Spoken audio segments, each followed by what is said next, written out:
2023 was a year full of Hollywood disasters, terrible movies and streaming series, but maybe one of the worst we saw came nearly at the beginning of the year. But you have to go all the way back to the beginning of 2023 to remember one of the worst shows we've seen, not just that year, but maybe in history. The Velma series got completely and totally destroyed when it came out. Mindy Kaling's race swap self-insert character, full of absolute propaganda, race swap Shaggy, a Fred that's made to look just like an absolute retard, and a Scooby-Doo series with no Scooby-Doo. You see a 7% on Rotten Tomatoes. IMDb, not much better, a 1.6, one of the worst reviewed things we've seen in the history of IMDb. I think at one point in time, it was the lowest. And of course, Mindy Kaling all along the way said, I don't care if people freak out that we're doing a woke Scooby-Doo, a woke Velma. They're going to have to deal with it.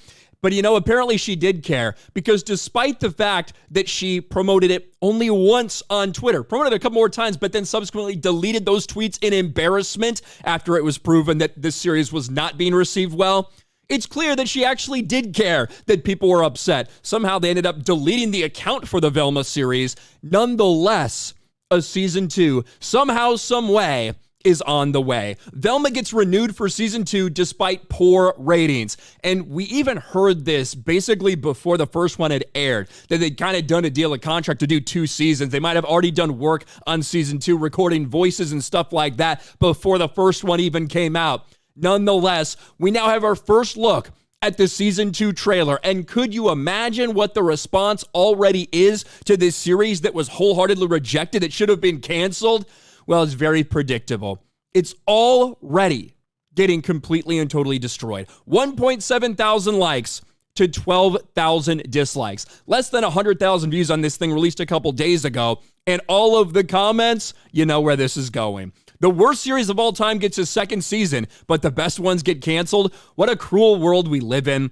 I wish they made dislikes public again. Well, if you're one of those people that wish you could see dislikes, you just need the Chrome extension, return YouTube dislike, and that will help you. That's how I can see that 12,000 people have disliked this enormous piece of shit. It's never a good sign when you have more comments than you do likes. That's always a warning sign that maybe some people didn't like this. Certainly seems to be the case. And you have to question the sanity of the people at Warner Brothers and Max. Now, whether they already had the deal for 2 seasons, whatever it is, you should have done anything you can to get out of it and not release a season 2, quite frankly. Because when something gets rejected this wholeheartedly, 7% audience. Even the critics, it's not like the critics were massive fans of it. A 39% from the critics, which is far too generous. 7% on Rotten Tomatoes, and one of the lowest scores we've ever seen for a series in the history of IMDb. Yet, you continue to double down on this thing. It should be noted, once again, it's embarrassing that Mindy Kaling, in early January of 2023, so excited for you guys to see this tomorrow, and then no word about it ever again. Isn't that weird? For a lot of her other projects, she continually promotes it, but not Velma. It's almost like it did bother you that people didn't like what you were putting out there, because she even promoted it. Thanks for making it so highly viewed. She deleted that because probably she knew it was a fucking disingenuous lie, that the ratings were horrifically bad, and she was embarrassed about the whole thing. Yet here they go with season 2. What do you guys think about this? I imagine once more, season 2 is going to get annihilated by the fan base as well. Let me know your thoughts in the comments section below. Smash a like button, subscribe to the channel, ring the bell for notifications, share this video out there, and I'll talk to you later.